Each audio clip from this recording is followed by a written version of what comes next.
시장이 상승기 때는요, 호가를 따라서 수요가 올라갑니다. 호가 따라서 사죠. 그런데 지금은 호가를 따라가지 않습니다. 가려다가 멈춥니다. 그야말로 호가만 올라가고 있다, 이렇게 보시면 되겠죠. 물론 거래되는 곳도 있습니다. 100이 넘는 나라는 우리나라가 유일합니다. 그런데 또 빚을 지고 있습니다. 빚이 아니면 살아갈 수 없는 이 현실.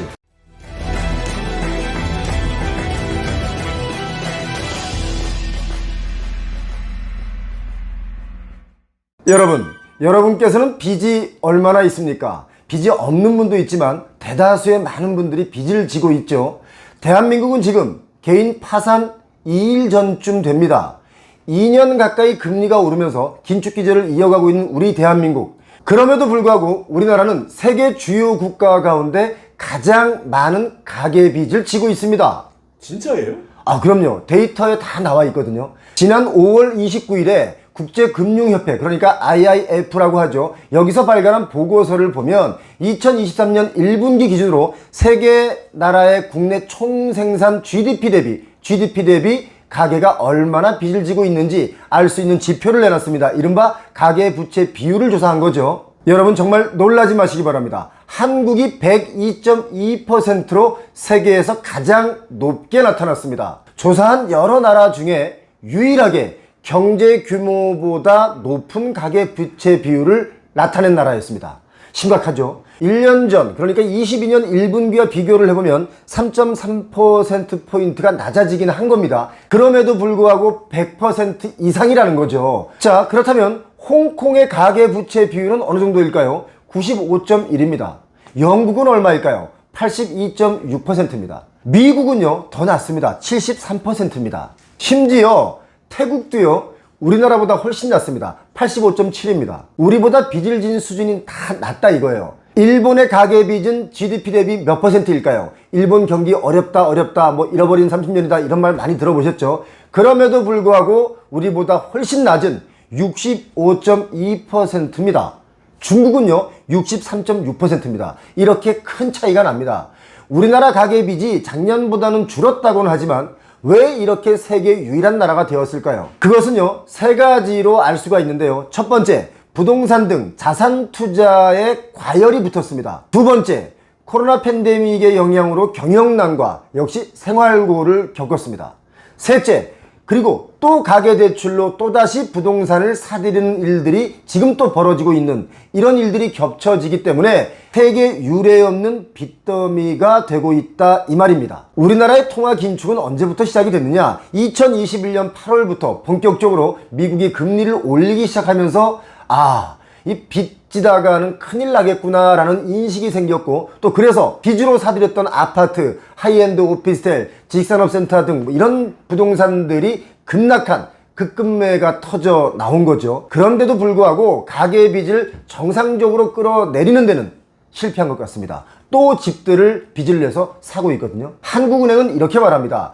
가계 신용 비율이 100%를 넘으면 경기 침체 가능성이 커진다 라고 경고를 하고 있죠. 중요한 건요, 가계부채가 아니라 기업부채의 경우도 더 늘어났습니다. 사업해서 이자 갚기도 어려운 실정이죠. 자료를 보니까 GDP 대비 한국의 비금융기업의 부채 비율이 2023년 1분기에는요 118.4%입니다.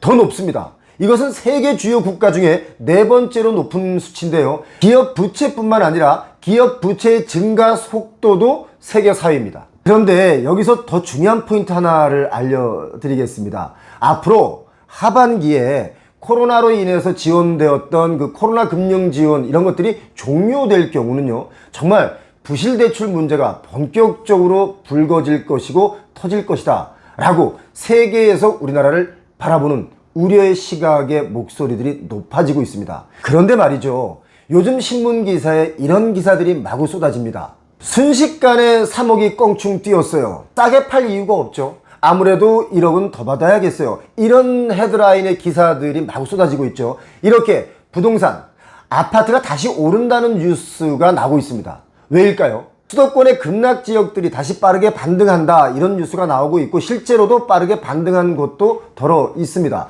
특히 잠실 쪽의 아파트들이 반짝 반등을 했는데 여기서 우리는 무엇을 봐야 할까요? 여러분은 솔직히 무슨 생각을 하고 계십니까? 송파구 잠실 쪽의 아파트들이 반등을 했는데, 그런데 그런 아파트들은요 모두가 세대수가 5,000세대가 넘는 대형 단지들의 아파트입니다. 여기 아파트가 급락할 때에도, 또 제가 여러 번 말씀을 드렸었죠, 대단지라서 세대수가 많다 보니 하락할 때도 상승할 때도 거래가 빈도가 높습니다.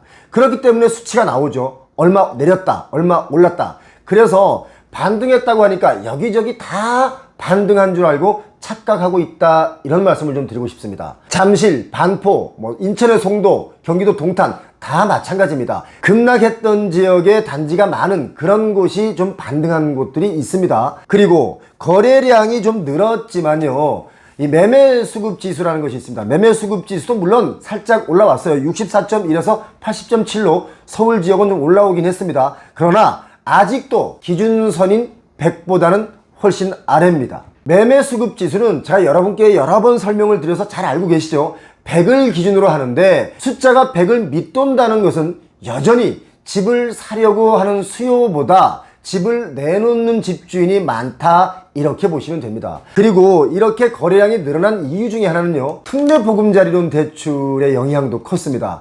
또 빚을 내는 거죠. 준비된 특례보금자리론의 80% 정도를 이미 대출받아 갖고 그렇게 집을 샀어요. 앞으로 한 20% 정도가 남았는데 이게 다 소진되고 나면 집값 어떻게 될까요? 여러분 어떻게 된다고 예상하고 계십니까? 빚은 자꾸 늘어나고 이걸 갚자니 경기는 침체로 가고 있고, 과연 어떻게 될까요? 집주인들이 매매 호가를 다시 올리니까 매수하려는 사람들이 등을 돌리고 포기하는 분들이 늘고 있습니다. 사실은 시장이 상승기 때는요, 호가를 따라서 수요가 올라갑니다. 호가 따라서 사죠. 그런데 지금은 호가를 따라가지 않습니다. 가려다가 멈춥니다. 그야말로 호가만 올라가고 있다, 이렇게 보시면 되겠죠. 물론 거래되는 곳도 있습니다. 앞쪽에서 제가 말씀드린 우리의 가계부채 세계 단독 1위입니다. 100이 넘는 나라는 우리나라가 유일합니다.